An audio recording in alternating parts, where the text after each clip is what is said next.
This video will be spoiler-free of all story spoilers, but there might be some later areas showcased, so please be aware. In my efforts to provide content to all of you as soon as physically possible, I have managed to beat Future Redeemed in one day and feel like I have a pretty good grasp of the combat system of the expansion. Now, most of the fundamentals of the combat are similar or the same as the base game, and because of that, I don't want to spend a ton of time on that, and I will use most of this video to focus more so on the changes and new features added to the combat system of Future Redeemed. This will also cover the new Affinity system, unions, and everything else. If you enjoy my guide content and want to see even more future connected guides, including class guides, a potential tier list, locations of strong accessories, and so on, please be sure to subscribe to the channel because it really helps me out tremendously and I will love you forever. Let's get into it.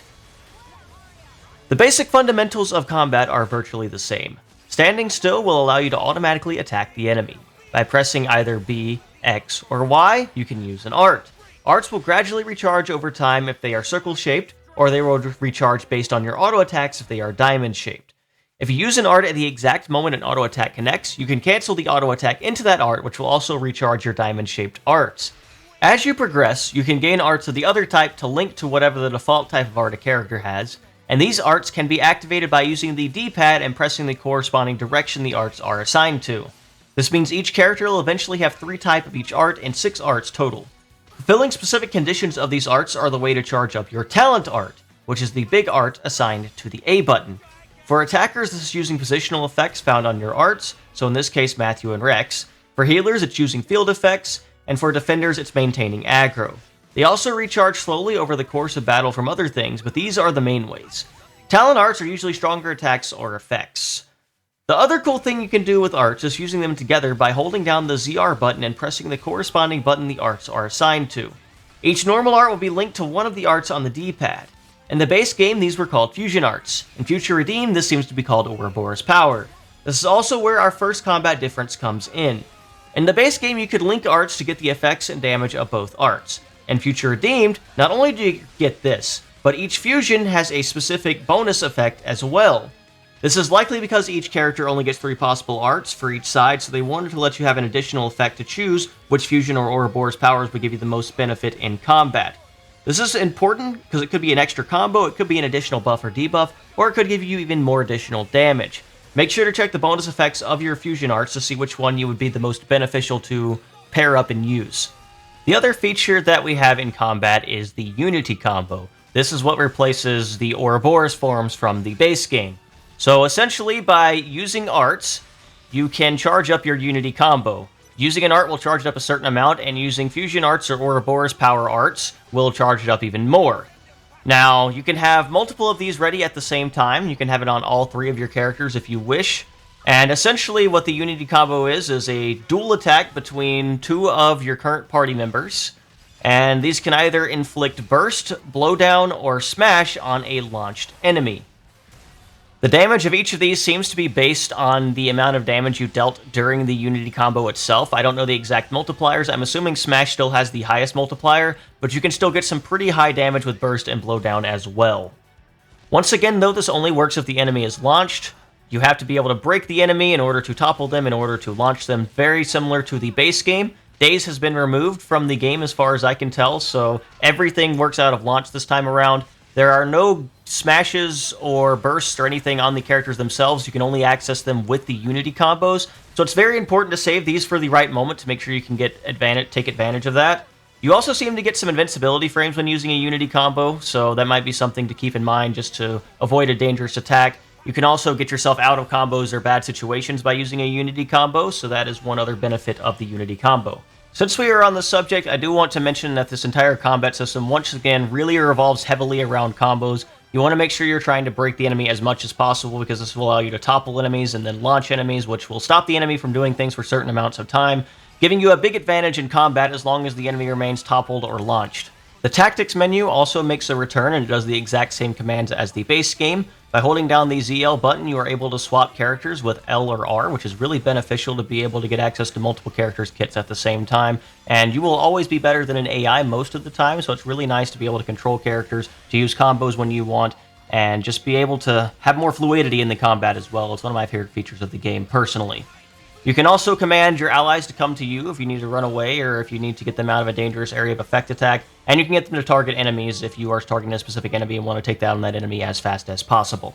Chain attacks once again make a return in Future Redeemed. They function mostly identically to how they do in the base game, but there are a lot of differences to customize your chain attacks to make them more impactful, which I'll talk about in a little bit. We'll go into more specifics about chain attacks a little bit later.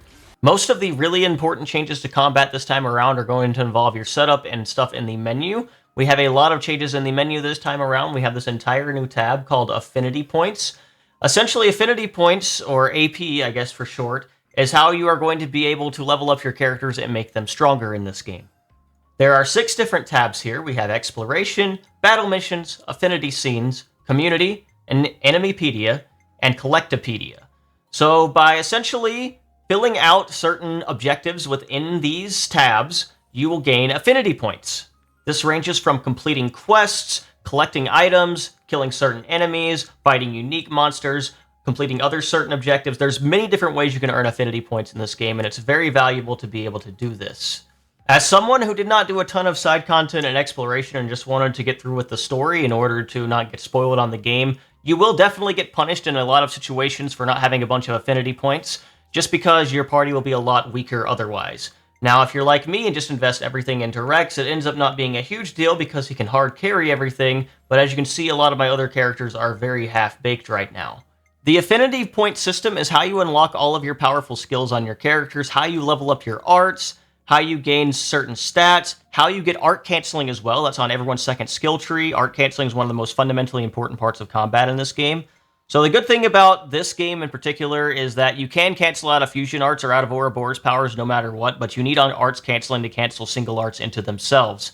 And this ends up being really impactful on someone like Rex, especially when he gets his double spinning edge leveled up, because that has crit recharge and it has a pretty low cooldown, and you can cancel it into itself if you get lucky, which is really nice.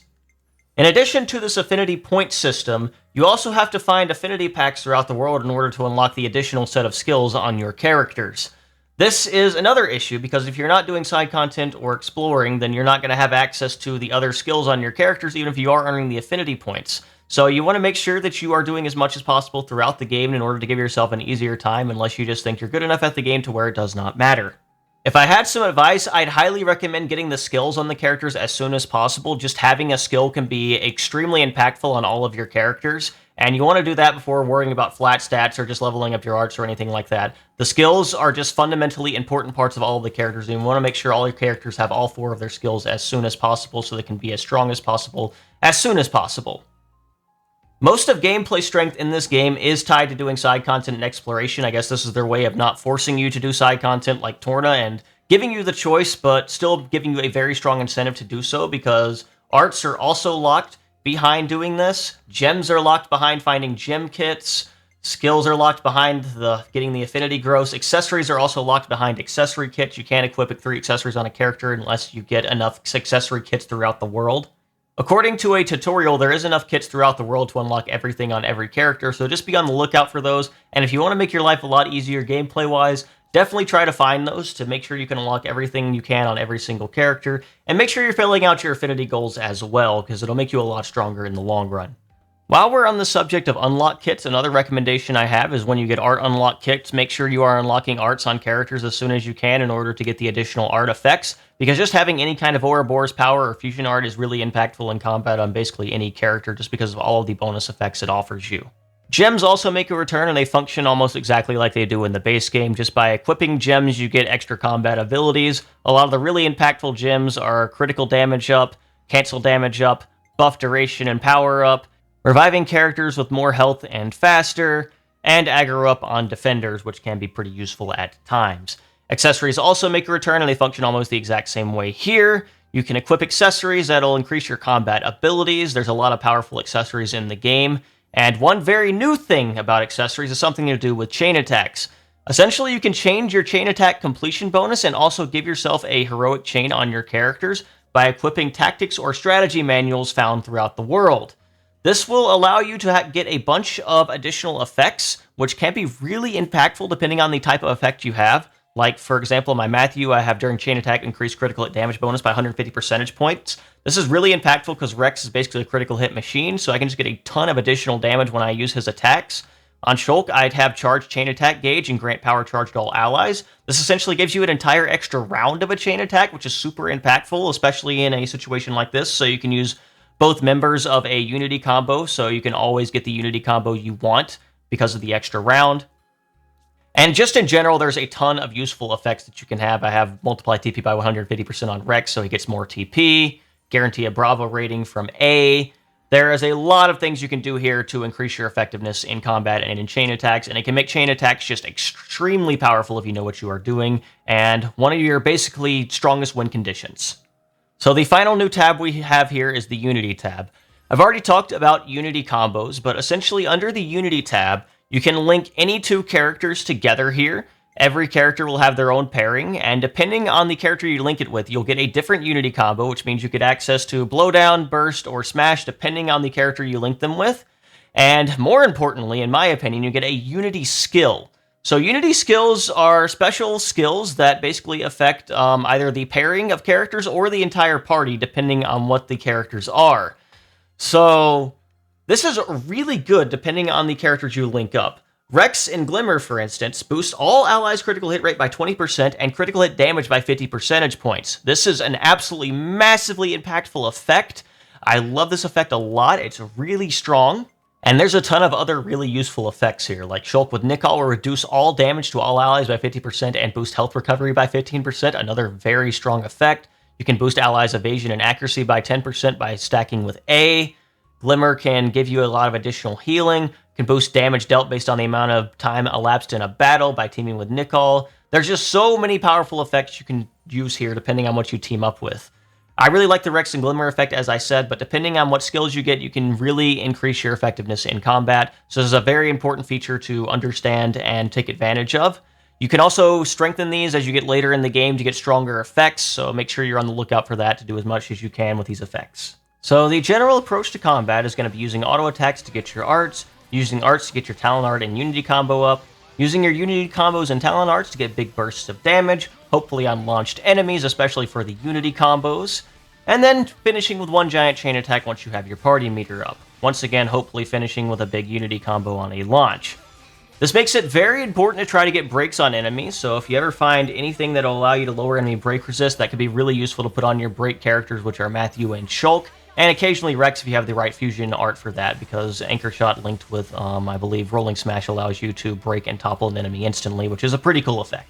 I'd like to talk a little bit about chain attacks now. For the most part, they do function extremely similarly to how they do in the base game, so I'm not going to go into a super deep explanation. So if you really want to know about how it works, I do have an entire video about how chain attacks work in the base game. But just for the sake of covering everything in this video, chain attacks. If you activate it by pressing the start button, you will be able to unleash a bunch of attacks on an enemy in succession. To start things off, you will select a chain order from one of the three characters that are presented on the screen. Essentially, if you select this character's chain order, if you complete the round of a chain attack, you will get that bonus effect for the rest of the chain attack. This can be really impactful depending on what the bonus effect is. The character will also finish the round of the chain attack by attacking themselves, so if you use a powerful attacker to finish the round, you can get a lot of additional damage that way as well. When you are in a round of a chain attack, by using attacks you will gain tactical points. Essentially, every time tactical points go over 100, you are able to finish the round of the chain attack, and depending on how much it went over 100, you are able to get a certain amount of characters back for the next round of the chain attack.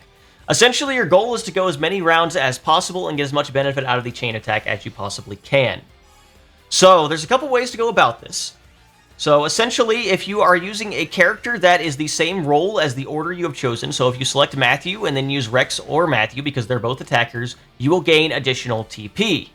In addition, if you have no other accessories or heroic chains equipped, attackers will gain 25% additional TP if they start the round of a chain attack. If you use a healer order, healers will get even more additional TP when they attack. You also, if you do not have anything equipped on them, they will always cap out at 99 TP, making it easier to hit certain thresholds over 100 TP if you finish with them. But if you do have a certain chain attack accessory equipped that has a heroic chain bonus, you will not hit this 99 threshold. The healer will go over that 100 threshold, so that is something important to keep in mind before deciding on what to give your healer. For tanks, the special cool thing about them is if they finish a round of a chain attack, they will always give you back the character with the highest TP, meaning that it becomes easier to complete subsequent rounds of a chain attack. This can be important to keep in mind to make sure you get a really powerful attacker back, and in just making sure that you'll be able to finish the chain attack properly. Now, sometimes it might be beneficial to end a chain attack with a character that has really high TP, because if you go over 150, you will get a Bravo, and if you go over 200 TP, you will get an Amazing. If you get a Bravo, you get increased damage ratio on the chain attack, and you get 2 characters back for the next round, even if they are random. If you finish with an Amazing, you are guaranteed to get 3 characters back for the next round, making it even easier to complete the chain attack. Like I said, most of this works almost the exact way as in the base game. The strongest chain attacks are going to take advantage of getting the strongest heroic chains out early in order to increase the damage of the remainder of your chain attack, as well as getting as much TP as possible to increase your damage ratio and increase your likelihood of success. As I mentioned before, Unity pairings do affect chain attacks, so depending on what characters you have linked together, if you use both of their heroic chains or chain orders in a chain attack, you will be able to use a combination attack or order from both of them as the final round of the chain attack, even if you have no more chain gauge remaining. Normally, using one round of a chain attack will reduce 1/3 of your party gauge, but this is a free attack afterwards, and it's also the strongest option you have. It will finish with their Unity combo if you're able to successfully complete this round. So if you will use this on a launched enemy, you can get a massive burst of extra damage and just absolutely destroy enemies with this. It's probably one of the major ways to deal as much damage as possible to enemies and get large overkills, so I definitely recommend keeping this in mind and trying to get as many Unity combo finishers as you can throughout the game. This is also the best way to gain experience if you want to try to get as much experience as possible from combat. You can get very large overkills. Essentially, any damage you deal after killing an enemy is converted into bonus experience. So this is really impactful in order to get as many levels as possible without having to go out of your way and just fight a bunch of enemies at the same time. So powerful chain attacks are the key to success in this game, as you might imagine, so make sure you're setting those up properly and executing them as well as you can. Once again, I have a more complete guide on this if you are still confused. I think that covers most of the major fundamentals and differences of this combat system. I'll have some more specific guides and some more advanced type of guides soon, don't worry, but I just wanted to get this out there, just kind of hopefully give everyone some tips and get you started in the right direction in this game, and hopefully kind of explain anything you might be confused about. If you do still have any questions, please feel free to leave a comment below asking, and I will be happy to help out. And once again, I hope you learned something from watching this video. Thank you so much for all of the constant support. Please look forward to all of my future guides. If you enjoyed, please be sure to like, comment, and subscribe. And as always, have a wonderful and blessed day, and hopefully I will see you back here soon for my future guide videos.